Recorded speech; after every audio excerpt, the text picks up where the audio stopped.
விழுப்புரம் அருகே ஆய்விற்கு சென்ற அமைச்சர் பொன்முடி மீது பொதுமக்கள் சேற்றை வாரி அடித்த சம்பவம் பெரும் பரபரப்பை ஏற்படுத்தியுள்ளது. விழுப்புரம் மாவட்டம் தென்பெண்ணை ஆற்றில் ஏற்பட்ட வெள்ளப்பெருக்கினால் அதிக அளவு தண்ணீர் திறக்கப்பட்டது. இதன் காரணமாக அப்பகுதியில் உள்ள அனைத்து கிராமங்களிலும் தண்ணீர் புகுந்து வெள்ளம் ஏற்பட்டது. அந்த வகையில் விழுப்புரம் அருகே உள்ள இருவல்பட்டு, அரசூர் உள்ளிட்ட 10க்கும் மேற்பட்ட கிராமங்களில் நீரில் மூழ்கியது. இந்த நிலையில் பாதிக்கப்பட்ட தங்களை யாரும் பார்வையிடாததை கண்டித்து திருச்சி, சென்னை தேசிய நெடுஞ்சாலையில் அப்பகுதி மக்கள் சாலை மறியல் போராட்டத்தில் ஈடுபட்டனர். தொடர்ந்து 4 மணி நேர போராட்டத்திற்கு பின்பு அங்கு அமைச்சர் பொன்முடி, மாவட்ட ஆட்சியர் மற்றும் திருவாரூர் காவல் கண்காணிப்பாளர் ஜெயக்குமார் உள்ளிட்ட அரசு அதிகாரிகள் வருகை புரிந்தனர். அப்போது அவர்கள் மீது பொதுமக்கள் தண்ணீர் மற்றும் சேற்றை வாரி அடித்ததால் பரபரப்பு ஏற்பட்டது. மேலும் பொதுமக்கள் அமைச்சரிடம் வாக்குவாதத்தில் ஈடுபட்டதால் அவர்கள் அங்கிருந்து புறப்பட்டு சென்றனர்.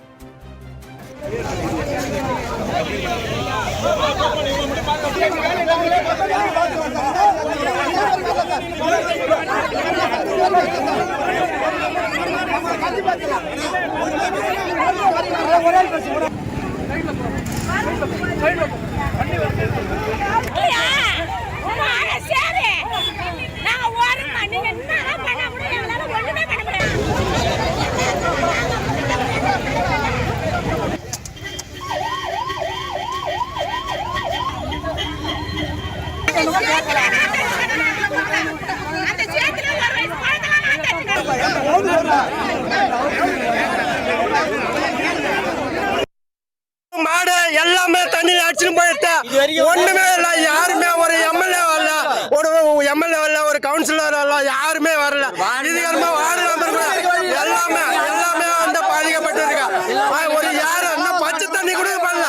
அவங்க நாங்களே காப்பந்து பண்ணி நாங்களே எல்லாரும் இழுத்து நாங்களே வந்து பண்ணிட்டு இருக்கோம். ஒருத்தன் கூட இன்னும் வரல. அதனாலதான் இந்த போராட்டம். எந்த ஒரு முன்னறிவிப்புமே கிடையாது. யாரும் வந்து மைக்ல கூட அனௌன்ஸ் பண்ணல. வெள்ளம் வருதுன்னு எங்களுக்கு தெரியாது. அக்கம் பக்கத்துல இருக்கிறத வந்து பார்த்ததுதான். நாங்க வந்து உயிர் பொழைச்சு வந்ததே அதிகம். நாங்க எல்லாருமே டப்புன்னு ஒரு 5 நிமிஷம் கூட இல்ல, ஃபுல்லா எங்க வீடு ஃபுல்லா அமைக்கிச்சு. ஒரே வாழ்வாதாரத்துக்கு ஒரே ஒரு வழி இல்ல. ஒரு தட்டோ, டம்ளரோ, மாத்து துணியோ, அரிசியோ, பருப்போ எதுவுமே கிடையாது.